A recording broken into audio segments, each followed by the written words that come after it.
কিন্তু এনেকুৱা এটা কথা চলিছে যে আমি চতুৰ্থ বৰ্গৰ পদ যদি চৰকাৰী নিয়মত দিওঁ তেতিয়াহ'লে লোকেল ল'ৰাই নাপায়।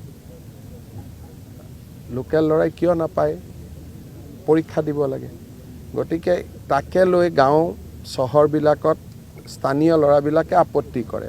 সেইকাৰণে আমি এটা ছিষ্টেম কৰিব খুজিছোঁ য'ত নেকি স্কুলখনৰ প্ৰিন্সিপালকে তাৰ এজন গ্ৰেড 4 এমপ্লয়ী ল'ব পাৰে স্থানীয় জেগাৰ।